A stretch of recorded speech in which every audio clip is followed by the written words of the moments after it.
রমজান আসলে ব্যবসায়ীদের মধ্যে লাভ করার আকাঙ্ক্ষাটা বাড়ে যায়। দাম কমে গেছে, মানুষ খাইছে না সদ্যে দাম বেশি যে উপরে সিন্ডিকেট ধরা হয়েছে, ভেঙে গেছে।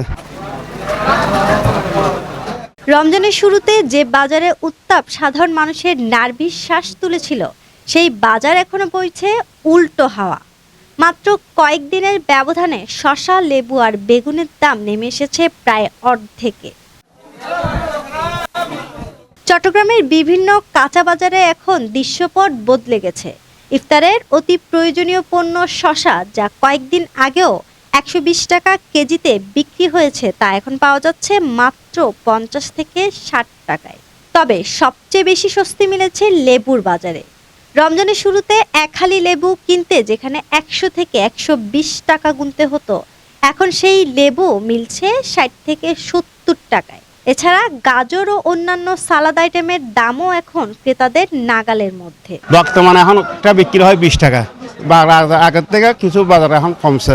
মানুষ যখন খাওয়া একটু বন্ধ করেছে, তারপরে লেবুর দামটা কমছে, 20 টাকা করে হয়েছে। এখন উপরে সিন্ডিকেট ধরা হয়েছে, ভেঙে গেছে। রমজানের শুরুতে খুব দাম ছিল লেবুর, পাকাগুলো একটা 20 টাকা 40 টাকা পর্যন্ত বলছে না, এখন কিছুটা কমছে। আমিও জোড়া 30 করে নিয়েছি আর কি, 6টা 90 টাকা, মানে জোড়া 30, 30, 90, 3 জোড়া।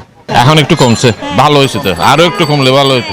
রমজান আসলে ব্যবসায়ীদের মধ্যে লাভ করার আকাঙ্ক্ষাটা বাড়ে যায়, বুঝলেন নাই? অন্য দেশে তো কমে যায়, আমার দেশে বাড়ে যায়। সিন্ডিকেট নয় যে কোনো ও একলা মনে করেন, ও কিনে আনে তো বেশি দামে, পাইকাররা বাড়ায় দেয়, তো খুচরারা তো বেশি দামে বিক্রি করতে হবে, পাইকারদেরকে ধরতে হবে, কথা বুঝেন, ইম্পোর্টারদেরকে ধরতে হবে। এদের খুচরা ব্যবসায়ীদেরকে ধরে লাভ নেই, ওরা বেশি দামে কিনে আনে, বেশি দামে বিক্রি করে, ঠিক আছে। কিন্তু হঠাৎ কেন এই দর পতন? একেবারে অর্ধেকেই নেমেছে দাম। বিক্রেতারা আসলে কি বলছেন? দাম কমে গেছে, আগে আলি 100 আছিল, এখন 50। মানুষ খাইছে না সদ্যে দাম বেশি যে লেবু জোড়া 50 টাকা 50 টাকা বিক্রি হয়েছিল, এখন তো 30 টাকা 40 টাকা হচ্ছে। আর এখন তো 20 টাকাও আছে, জোড়া 30 টাকাও আছে, আর জোড়া 40 টাকাও আছে। কাঁচা মরিচ এখন 100 টাকা বিক্রি হচ্ছে, 180, 160, 160, 180। এর আগে ছিল 200 টাকা মরিচ ছিল। এখন মাল উৎপাদন বৃদ্ধি, সব জায়গায় মাল আসতে আছে, এখন বেচা কিনেও কম আছে মোটামুটি। আর চাহিদা একটু কমে গেছে, আর বাজারে পর্যাপ্ত পরিমাণ মাল আছে, এই জন্য আর কি। শসা তো বিভিন্ন রেট আছে, আপনারা এটা 50 টাকা, 55 টাকা। লেবুর দামও কমে গেছে এখন, আগে তো এক আলি ছিল 80 টাকা 70 টাকা, এখন এক আলি 30 টাকা 35 টাকা। বিক্রেতারা বলছেন বাজারে এখন মালের প্রচুর সরবরাহ বা আমদানি রয়েছে। অন্যদিকে অতিরিক্ত দামের কারণে সাধারণ মানুষ কেনাকাটায় লাগাম টানায় বাজারে এক ধরনের ক্রেতা সংকট তৈরি হয়েছে। ফলে চাহিদা কমে যাওয়ায় দামও কমতে শুরু করেছে।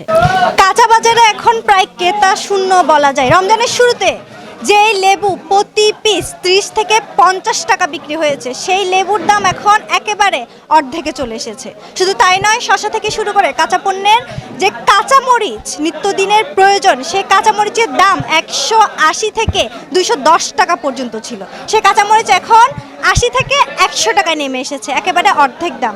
প্রায় নিত্য প্রয়োজনীয় যে কাঁচা বাজার আছে, সব কিছুর দামই এখন হাতের নাগালে বলা যায়।